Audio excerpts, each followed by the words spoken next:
Nitwa Habanabakize Musaza Shadrack, ninjye dukomezanye gufatanya muri aya materaniro. Bavandimwe, nigeze gusoma mu gitabo cyitwa Vivre sans stress cyangwa se kubaho udahangayitse. Muri iki gitabo umwanditsi wacyo Dr. Merigosa yagaragaje imiterere y'agapusi. Nizera yuko abantu benshi bazi agapusi. Ni injangwe, ni ihuku, ni ipusi ndetse n'andi mazina yose dushobora kwifashisha. Agapusi mu miterere yako yanditsemo yuko kagira ibikaranga iyo kanezerewe n'igihe gahangayitse. Yasobanuye yuko umwanzi ukomeye w'agapusi ari imbwa, kandi ko iyo gahuye n'imbwa hari ibimenyetso bigaragara inyuma ku mubiri. Bwa mbere, amatwi arahagarara, amaso agakanuka, amajanja akavamo ndetse n'ubwoya bugahagarara n'umurizo ukareba hejuru. Ariko no mwimbere ururenda n'amacandwe n'amaraso bihinduka uburozi ku buryo iyo gaciriye ku mbwa, imbwa irahuma. Ariko igitangaje yaje gusobanura ku gapusi nuko iyo imbwa igiye mu minota 5 gusa kaba kongeye kuba mu buzima busanzwe. Ku bantu rero ntabwo ariko bimeze. Iyo duhuye n'ikiduhangayikishije turababara, ariko ikiyongeraho nuko umuntu akomeza kubabazwa n'ibyahise, agakomeza guhangayikishwa n'ibyahise, ndetse agakomeza kumererwa nabi bitewe n'ibiriho, ndetse akabaho atinya ibizaba. Hari ingero nyinshi.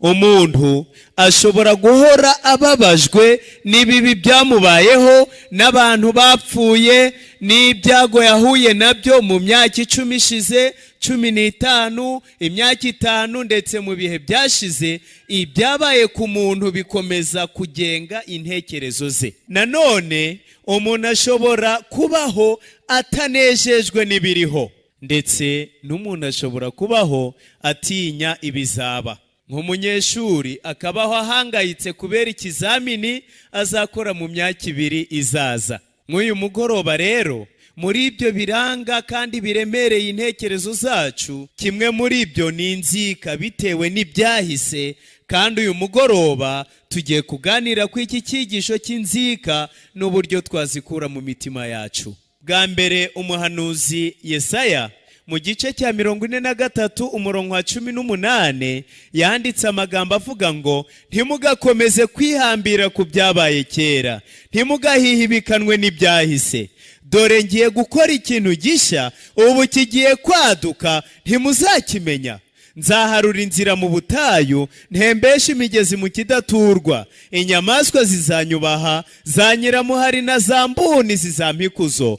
Koko nzatobora amasoko mu butayu, nzavubura inzuzi ahari agasi, bityo abo nitoranirije nzabaha amazi yo kunywa. Abo bantu nabaremeye kumpesha ikuzo. Izina ry'Imana rihimbazwe cyane. Abantu tubayeho ku buryo bukomeye. Hari abantu bakomeza kwihambira ku byabaye kera, bimaze imyaka 5 bitambutse, bimaze imyaka 7 bihize. Umuntu agakomeza kubabazwa n'ijambo mugenzi we yamubwiye ati, mama wacu muka data yambwiye ngo ndagahitana n'irirenga, none iryo jambo sinzaryibagirwa. Agakomeza ati, runaka yambwiye ijambo na n'ubu ndacyarizirikana. Ariko umuhanuzi aravuga ati, ntimukihambire ku byabaye kera, ntimugahihibikanwe n'ibyahise, kuko Uhoraho ashaka gukora ikintu gishya mu mitima yacu, kandi kizaduka, twese tuzakibonesha amaso. Abantu babeshwaho n'ibyahise kera bakomeza guhangayikishwa n'ibyarangiye, bagira amatsinda biyumvamo, bakagira n'amatsinda yabo badashaka, bagira abo bagendererana n'abo batagendererana. Ndetse abantu nk'aba ngaba bakomeza kwiyongerera umubare ukakaye w'abanzi kubera kwihambira ku byabaye kera. Ariko Uhoraho arashaka gukora ikintu gishya. Abantu bihambira ku byabaye kera batibagirwa ibyahise ngo basingire ibintu bishya. Ni babandi usanga biyima imirimo mu itorero, bakiheza muri gahunda zose z'itorero, bitewe na bagenzi babo bafite icyo bapfa, bitewe na bagenzi babo batarebana neza. Ariko uhoraho mw'uyu mugoroba aravuga ati kuko nshaka gukora ikintu gishya, kandi igihe kizaduka amaso yose azakibona. Arashaka guharura inzira mu butayu, arashaka gutembesha imigezi mu kidaturwa. Ngo ntimugakomeze kwihambira ku byabaye kera, ntimugahihibikanwe n'ibyahise, kuko uhoraho ashaka gukora ikintu gishya. Nshuti kandi bavandimwe, umuntu ukomeza kwihambira ku byabaye kera, ku mafuti yagiranye na mugenzi we, ku nzika bafitanye, ni wa muntu usanga adahwema kuganira ku makosa bagenzi be bakoze. Ngaho kuri WhatsApp, kuri telefone yishimira n'ugiye kumubwira ibyo bamuvuze. Ni babandi bafatanije kwanga abanzi babo. Ndetse ikindi kintu kibaranga ni yuko umutima wabo ukomeza kwiringira abantu. Ariko Bibiliya iravuga ngo havumwe uwiringira umuntu, havumwe uwishingikiriza ku mbaraga ze, kandi havumwe uwimuruhoraho. Uwiteka niwe mwami w'umutima wacu, niwe mugenga w'intekerezo zacu, nuko ntitukamwimure, ntitukamukuremo, aba ari ukomeza kuba umwami n'umugenga w'intekerezo zacu. Usanga abantu barahindutse ingwe mu mitima yabo, iteka ryose biteguye guhangana, biteguye kurwana, biteguye guteza amakimbirane, kubera yuko bakihambira ku bya kera.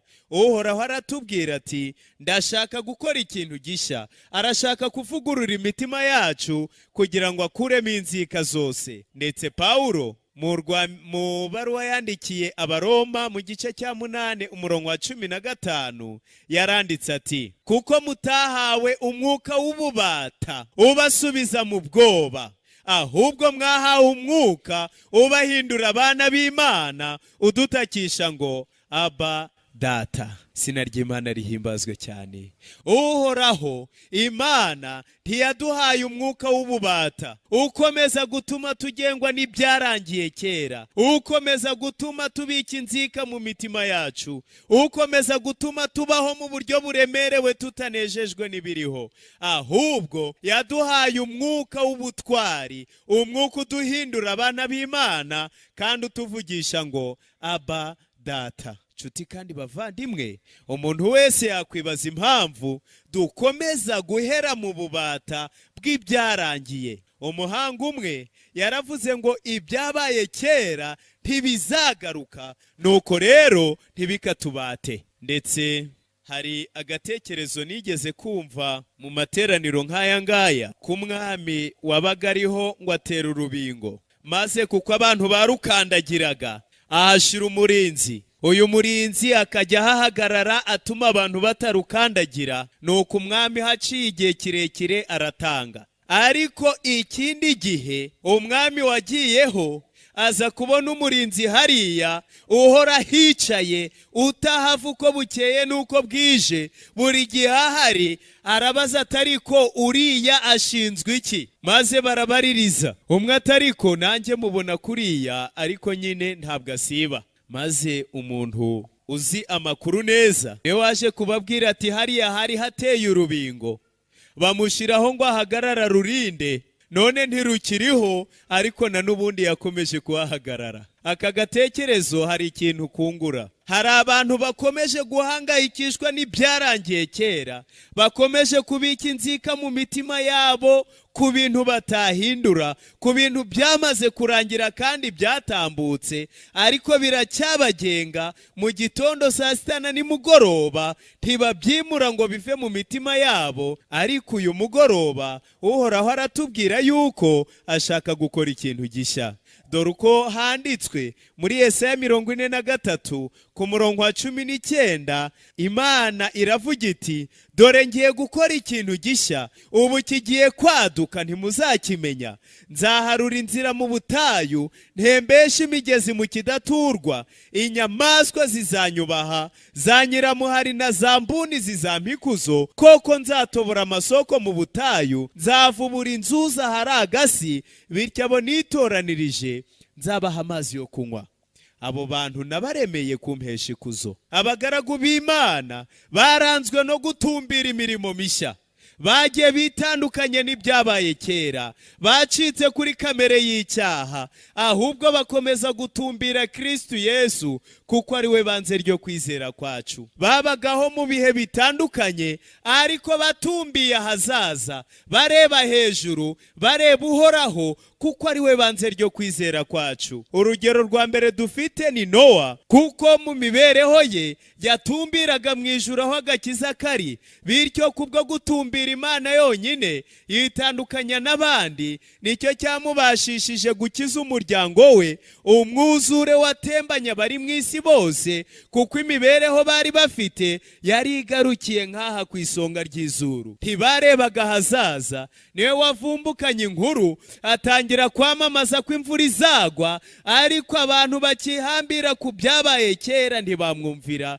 Nicyo cyatumye batarokotse keretse we n'umuryango we. Ndetse Yosefu kuko yatumbiraga ahazaza, ntiyitaga ku by'ako kanya, ntiyihambiraga ku byahise kera. Muramwibuka ari mu rugo kwa Potifaro igihe geragezwaga na nyirabuja, ariko agakomeza gutumbira mu ijuru, byaje kumuviramo kuba umutware muri Egiputa, maze aza gukiza bene se inzara, akiza n'abanyegiputa bose, agura n'imirima yabo yose, kandi mu bwami bwo mu ijuru Yosefu nawe azitwa mukuru. Yabagaho atumbiye ahazaza, niyo mpamvu mbere y'urupfu rwe yabwiye Abisirayeli ati amagufa yanjye nzi ko uhoraho azabagenderera mukambuka mukaja i Kanani, none nayo muzayajyane. Imibereho ye kwari ugutumbira ahazaza honyine. Ndetse umuntu w'Imana Mose yabagaho atumbiye mu ijuru, nibyo byamubashishije kuyobora Abisirayeli.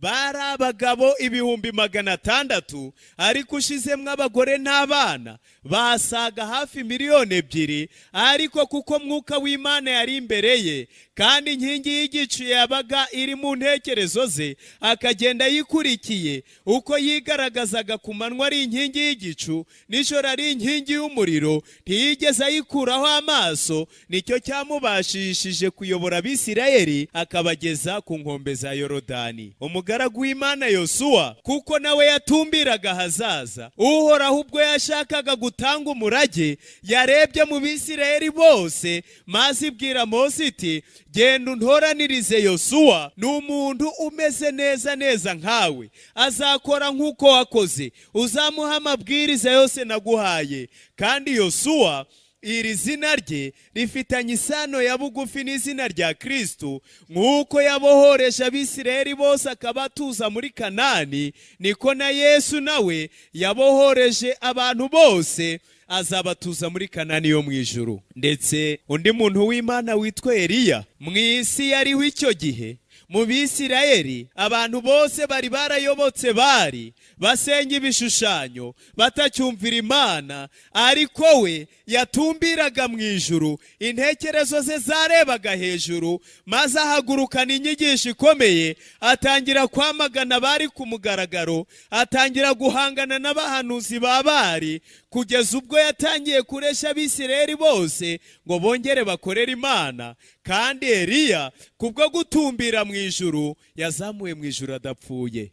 Ndetse umugaragu w'Imana witwa Nehemiya, igihe yabonaga inkike z'i Yerusalemu zarahiritswe, zarashenwe n'urusengero, yahagurukanye igitekerezo gikomeye cyo gutumbira ahazaza, cyo kureberera ishyanga rya Isirayeli, maze ahagurukana n'abagabo benshi ati muze tuzamuke tujye kubaka Yerusalemu, twikureho igisuzuguriro, natwe twubakira Imana yacu, kandi abanyamahanga nabo bazatwigiraho.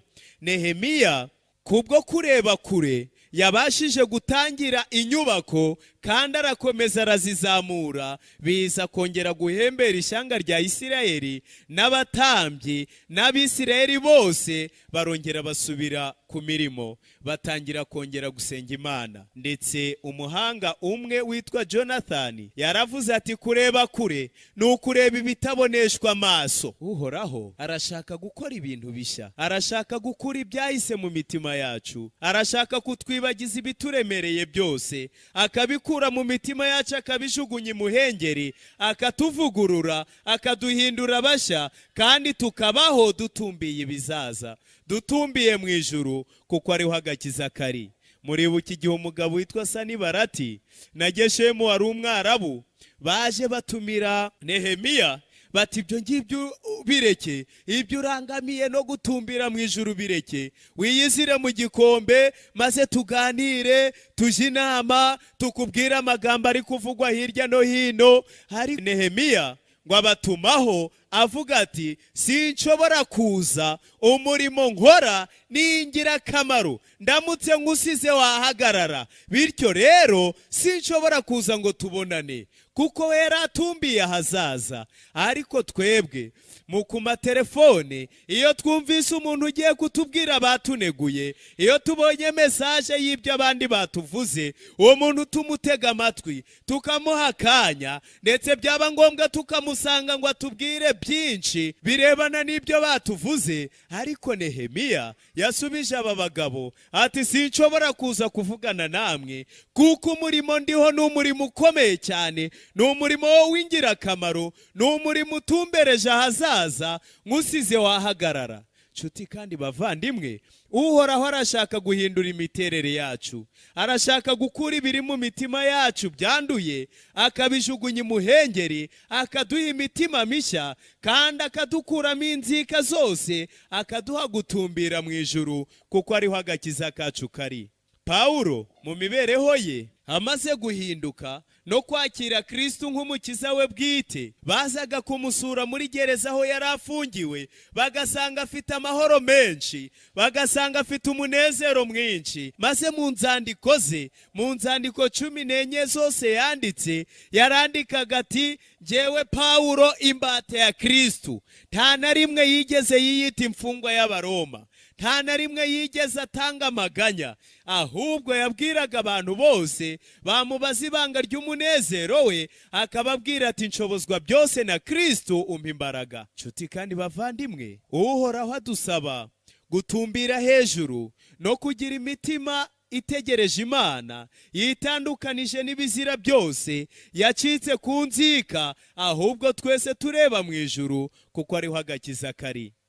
Hari abahanga basanzwe bo mu by'iyi si, nabo barangwaga no kureba hejuru, no gutegereza hazaza, no kureba kure. Urugero rwa mbere ni uyu witwa John Adams mu 774, ubwo yatanze igitekerezo avuga yuko bakwiriye gushinga leta zunze ubumwe za Amerika, kandi ikaba leta yigenga, kandi ikaba leta y'igihangange, maze abwira abantu ati ubu twubatse leta, mu minsi mike yabitangiye gukomera, yabitangiye kugwiza imbaraga rwose. Maze amaze gutanga iki gitekerezo, aba bose bajamo bashinga leta, birukana Abongereza, birukana ibindi bihugu byari bibakoroneje, kandi kugeza na n'ubu ngubu Leta zunze ubumwe za Amerika nicyo gihugu cya mbere ku isi, haba mu bukungu, haba mu mbaraga, mu buryo bwose ni igihugu kiza ku isonga.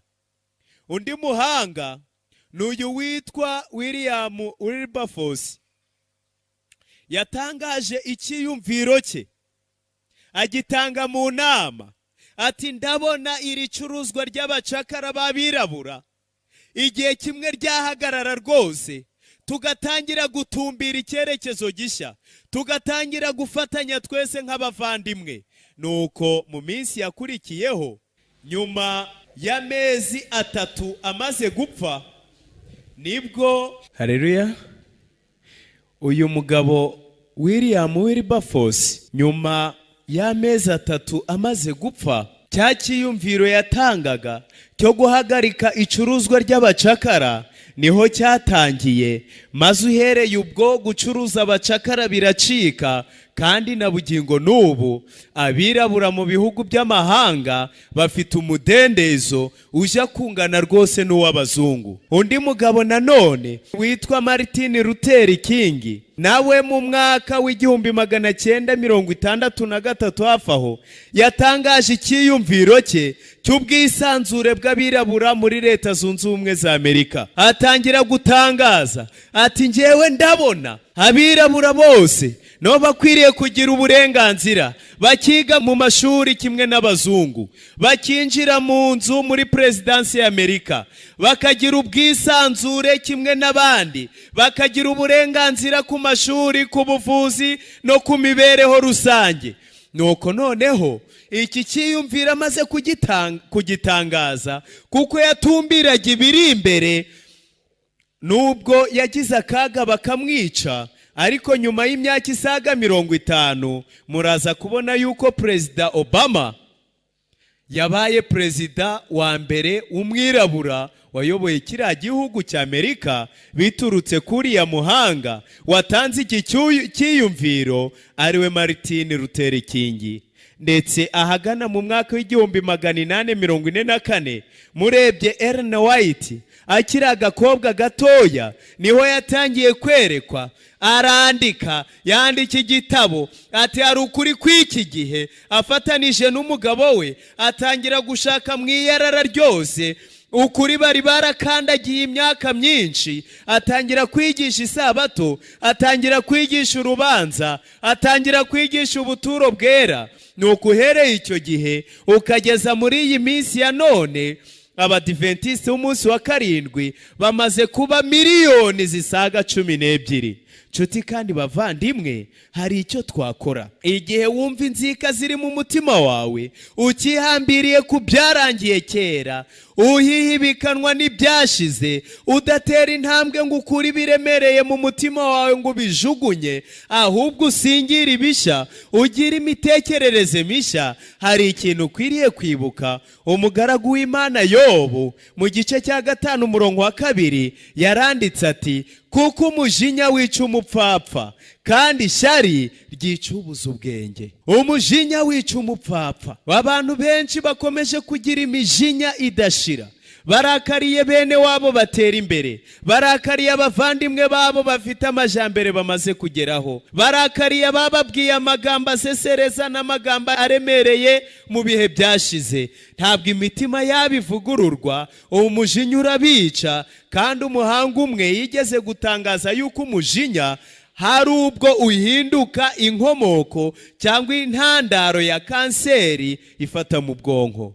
Nuko Yobu arandika ati, Yobu nk'uko iki gitabo cyanditswe na Mose, arandika mu gice cya 5 umurongo wa 2 ngo kuko umujinya wica umupfapfa kandi ishyari ryica ubuze ubwenge. Ndetse Pawulo nawe hari indi nama yatanze avuga ati, bavandimwe, mu rwambere rw'Abakorinto igice cya 1 umurongo wa 10 ngo bavandimwe, ndabinginze mu izina ry'umwami wacu Yesu ngo mwese mwumvikane, mwe kwica mwibice, ahubwo mushire hamwe muhuje ibitekerezo n'imigambi, mwiyubake, mumere nk'abavandimwe, mugira n'urukundo rwa kivandimwe, kandi tugire wa mutima wari muri Kristo Yesu. Ndetse yarakomeje igihe yandikiraga Abagalatiya mu gice cya 5 umurongo wa 15 atahari hari ubwo umwe yagira icyapfa na mugenzi we, hari ubwo amakimbirane yakwaduka, hari ubwo twarebana nabi ku kantu gatoya kamwe cyangwa kandi, maze aravuga ati, ariko rero nimushikurana mugaconcomerana, mwirinde mutamarana, mushireho rutangira, mwongere kwibuka ko muri abana b'Imana, buri wese yongera azirikane kumwe ari mugenzi we kandi ko ari umugaragu w'Imana. Niba warababajwe na mwene so ku buryo butumvikana, ku mpamvu imwe cyangwa indi, Bibiliya itanga inama, iratubwira kutihambira ku byarangiye, iratubwira kudashishibikanwa n'ibyarangiye kera, kuko Uhoraho ashaka gukora ikintu gishya mu mutima wawe. Arashaka kukuvugurura, kuguhindura musha, gusenyera Satani na kamere y'icyaha, maze ukaba umwana w'Imana, kandi uhereye ubwo ukagira wa mutima wari muri Kristo Yesu. Hari inama Bibiliya itanga, niba hari icyo upfa na mugenzi wawe, Bibiliya iravuga ngo tera intambwe umusange, maze umugereho, muganire, mwiherereye. Ushobora kumuhamagara kuri telefone uti, muvandimwe, nongeye kwibuka yuko hari ikibazo dufitanye, ariko kuri ubu nge numva mu mutima wanjye narakwakiye rwose nka mwene data. Ndashaka yuko ibyo birangira, tugahinduka bashya, tugatangira inzira nshya, tukagira icyerekezo gishya.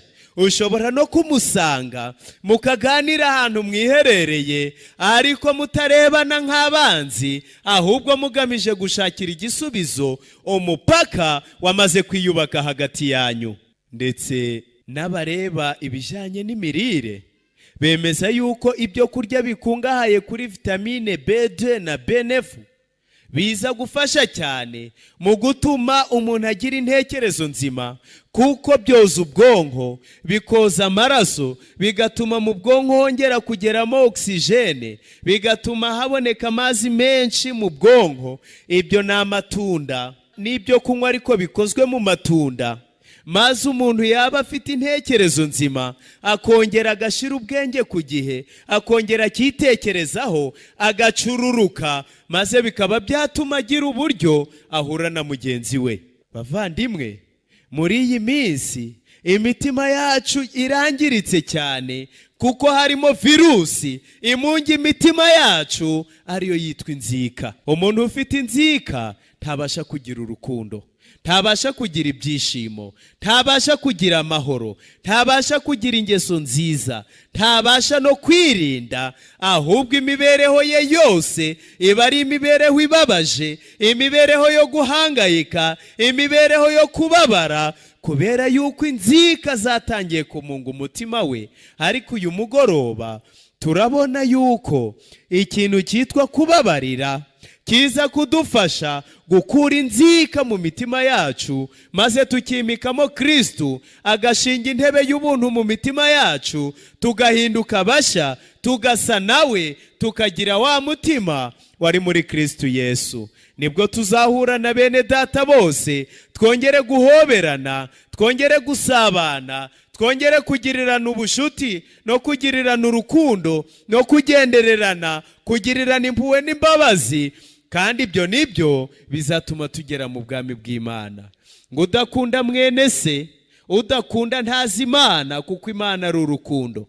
Kandi umuntu udakunda mwene se yabonye ntabasha gukunda Imana atabonye. Inzira ijya mu ijuru inyura muri Yesu Kristo, kandi Kristo yadusabye kugirana urukundo rwa kivandimwe, ngo icyo nicyo abantu bazatumenyeraho yuko dukundana, nicyo kizaranga ko turi abigishwa be. Mbese inama za Bibiliya zose tumaze kubona, urazihindura idadi ukomeze kubika inzika mu mutima wawe, cyangwa urakira Kristo nk'umukiza wawe bwite, nk'umwami w'ubugingo bwawe, maze azashinga intebe y'ubuntu mu mutima wawe, asenyere Satani na kamere y'icyaha, maze aguha amahoro yo mu mutima, maze ubwo azaba atungutse ku bicu, muzijyanire mu bwami bwo mu ijuru. Dore uko handitswe muri Yesaya 43:25, ubwo Uhoraho avuga ati, ubwanjye nijye uhanagura ibicumuro byawe, nkakubabarira ku bwanjye, kandi ibyaha byawe sinzabyibuka ukundi. Wamwakira mw'uyu mugoroba akaba umwami w'umutima wawe, akakubabarira ibyaha byawe, agakura inzika mu mutima wawe, maze akaguha amahoro adashira. Nuko niba ari icyifuzo cyawe, washira ikiganza cy'iburyo hejuru, tugafatanya gusenga. Reka dusenge. Data wa twese uri mu ijuru, Mana ishobora byose, izina ryawe rihimbazwe. Turagushimiye cyane yuko ushaka gukora ibintu bishya mu mitima yacu. Uratubuza kwihambira ku byarangiye kera, kuko ushaka ko tugira amagara mazima n'imitekerereze mizima, ahubwo tugatumbira iwawe mu ijuru. Nuko twese uko tumanitse ibiganza, uturebe uri mu ijuru, ukura inzika mu mitima yacu, uduhe imitekerereze mishya, kandi utugira abana bawe. Ubwo uzaba ugarutse tuzagusanganire twishimye, mu izina rya Yesu, amen. Ndagushimiye wowe twabanye muri uyu mwanya w'ijambo ry'Imana, aho twabanye n'umuvugabutumwa Habanabakize Shadrake mu nsanganyamatsiko ivuga ngo hanga amaso ibiri imbere. Iri jambo ry'Imana ryakuwe mu itorero ry'Abadventiste umunsi wa karindwi rya RMS Kamukina mu ntara y'ivugabutumwa ya Kacyiru, mu mavuna yatangiye ku itariki 12 kugeza ku itariki 19 z'ukwa 12 2015. Uwo wumva kuri mikoro ni Jotamu Ntirenganya. Gira ibihe byiza wumva radiyo Ijwi ry'Ibyiringiro.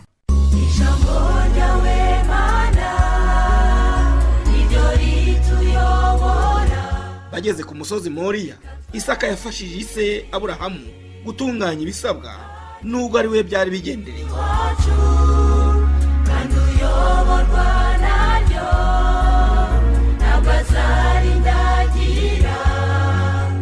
Uwo wari umwanya w'ijambo ry'Imana kuri radiyo Ijwi ry'Ibyiringiro.